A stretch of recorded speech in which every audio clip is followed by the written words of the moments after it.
Colorado is dropping some wild new laws here in 2025, like banning anonymous sperm donors, determining how much your Uber Eats driver gets paid, and also cracking down on PFAS chemicals, which are also called the forever chemicals. And some of these laws are actually going to change your day-to-day life. So make sure you stick around and let's go check out what Colorado is changing here in 2025. You got to know these new laws before you go further into the 2025 era. The first law that I want to talk about here is the full-on ban of usage on phones while you are driving. According to the Colorado Department of Transportation, or CDOT, 718 Coloradans actually passed away due to distracted drivers. And that is just Coloradans that passed away. That's not even including the amount of injuries that happened due to distracted driving. Texting and driving was already illegal here in Colorado, but the main thing here is that you can't even hold onto your phone while you're driving. So no selfies, no taking pictures of outside while you're driving or anything like that. Leave that all to the passenger while you're driving. But now, starting January 1st, 2025, it is illegal to have a phone in your hand while you are driving. However, there are some exceptions. If you have a commercial driver's license, or if you're pulled over to the side of the road, like on the shoulder of a highway, you can have that phone in your hand while the car is on the shoulder. So what is the punishment if you were to be caught with a phone in your hand while you're driving? Well, the first offense is a $75 fine, and you get 2 points on the suspension of your license. On the second offense, it is a $150 charge, and then on the third offense, it's $250. So personally, it is just not worth it. Just have it on your dashboard, like away from your hands, and also have a Bluetooth device. The second law I want to talk about is already a hot topic this day and age, and it's all about eggs. So prior to January 1st of 2025, egg-laying hens at these industrial sites could be confined to such tight quarters that the chickens would just behave unnaturally. Also within these tight confines, like the chance of spreading disease and bacteria was just much higher in that case. So now Colorado lawmakers are making a ban on it and setting some standards here. So now, starting in January 1st, 2025, egg producers can no longer sell their eggs if their hens are confined to less than 1.5 square feet of space per hen. And to me personally, 1.5 square feet per hen is really not that much. I mean, at least we're setting a standard nowadays, but I feel like that should be bigger, and I'm hoping that that standard would increase over time, but I'll take this as a win for now. So will this cause egg supply issues in Colorado? Well, a lot of experts say that the avian flu outbreaks are actually the bigger concern here, rather than standards for these industry-leading egg-producing companies and businesses. Major retailers like King Soopers and also Safeway say that this change will not affect consumers, but we will see in the coming months. They would probably just say that just to maintain their profits and people coming in. Another law that just passed January 1st of 2025 is the issue of firearms in cars. In Colorado, you now need to take some extra safety precautions to keep guns in your vehicle. And one of them is obviously lock your car when you leave. That should be a standard no matter what, like whether you have firearms in your car or not, you should definitely lock your car. But now it will be a civil infraction if you leave your car unattended with firearms in the car without it being locked up in a hard-sided container outside of plain view. And this law was first introduced about a year later after Ron Weinberg, a state representative of Colorado, got 2 pistols stolen from his car that was left unattended just outside the state capitol. Of course, I leave my guns strapped on me at all times, and yes, these babies are registered. By the way, y'all, as much as I love making these videos for you, there's one thing I love more, and it's helping you get the right place in the Denver area. So, whether it's relocating here, moving to a different spot in Denver, or just hearing my opinion on certain neighborhoods, just put it in the comments below. Hit me up. All my contact information is in the description below. I love to hear from you. The fourth item I want to talk about is the minimum wage increases in the state of Colorado.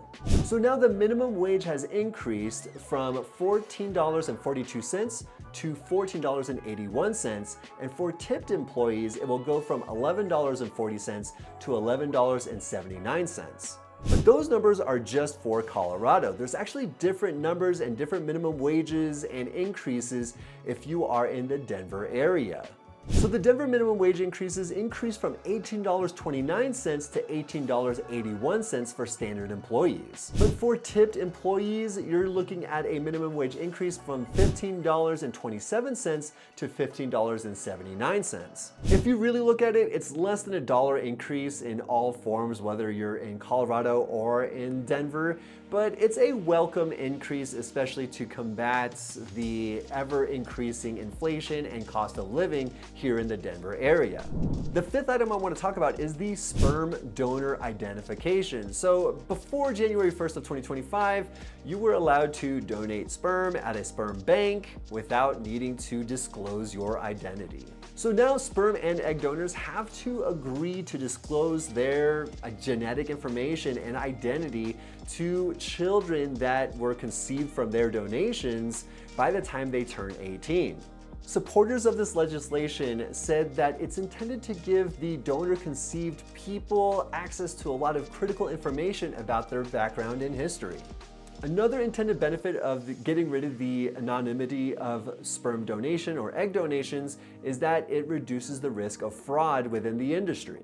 I looked up what that exactly means when they talk about fraud in the industry, and it looks like there were some sperm donors that were actually just people within the industry rather than those that were willing to give it, and even swapping out those donations with their own. And talk about a weird family reunion when the child turns 18, right? So yeah, we do not want that to happen, so I am in support of this law, yeah. Number 6, delivery companies such as Uber Eats, DoorDash, and Grubhub will fully disclose where the money is going. So for example, drivers and customers will see how much is actually going to the driver versus how much is going to the business itself. Also starting on January 1st, the law also mandates that companies reveal to drivers the distance of a delivery task before they accept the order, and requires that all tips from the customers be paid to the drivers. Turns out these delivery drivers have been advocating for this change for years now. And to be honest, I'm surprised that these drivers haven't been tipped the full amount in the first place. I mean, it's weird to see a big corporation or a big business getting some of the tips from a person-to-person interaction. So I think this is a good change as well. The last thing I will say about that is that with the less amount of tips going to the business itself and more going to the drivers, I'm thinking that some of the service fees will increase and maybe even deter some customers from actually putting in that order. Who knows? But I'm excited to see what that looks like in the coming months. Also, did you know that I made a relocation guide that will save so much time for you just deciding on where to live, and also consider the places to check out if you were to go hang out here in the Denver area? And it's 100% free. It's all right here. One of the QR scanners will be like right here, and completely free. Also, if you want a more in-depth sort of look at this relocation guide, if you want some more personal insight from myself, just go hit me up. All my contact information is down below. But outside of that, the relocation guide will get you started in a really good way. The 7th item I want to talk about is the use of PFAS chemicals, or otherwise known as forever chemicals. These PFAS chemicals will be banned from products sold in Colorado in the cosmetics, indoor textile furnishings, and indoor upholstered furniture categories. And this is in addition to the already big ban on PFAS chemicals in food packaging, in carpets, and also in rugs. And further prohibitions on PFAS chemicals are going to be implemented in 2027. So it's almost like they're rolling out this ban on PFAS chemicals over time rather than all at once, probably to save the economy and certain industries from just not being able to maintain that change. Real quick, what is PFAS? So it's actually an acronym, PFAS, or polyfluoroalkyl substances. And basically it's what makes your rain gear waterproof or your pan non-stick, and they just stick around your body forever, and it's really hard to get rid of, and we just don't want that entering our bodies anywhere close to us. So I know this video is about 2 months after the implementation of them because a lot of these, if not all of these laws that I just mentioned, started in January 1st of 2025. And if you've already gotten in trouble from doing these things prior to watching this video, I apologize. So the biggest changes are: do not drive with a phone in your hand. The minimum wage has increased, I guess, a little bit. Egg-laying hens now have a higher standard of living. And also make sure you do not keep your guns in your vehicle without it being properly secured and away from everything. And PFAS chemicals are now being cracked down on in the state of Colorado. So question of the day, I am actually curious how many of you watching this are in the non-tipped segment of minimum wage here, and is this actually reflective of what you see on your paycheck? Because I myself have never been a server. I've always been like of that hourly pay raise, like way back in the day when I was working for Starbucks, and you know, I was set at a certain minimum wage. But I'm curious what it looks like, especially if you're in the Denver area and you are a tipped employee. So let me know in the comments below if that's what you're seeing as far as what I mentioned, the amount for tipped workers on a minimum wage, and if that's what you're seeing on your paycheck. But if you do want to see me again, make sure you like and subscribe. It's all like right here, maybe like a couple inches down from where you're seeing this video on like your computer. Make sure you like, subscribe, hit the notification bell so you don't miss any sort of other Denver news.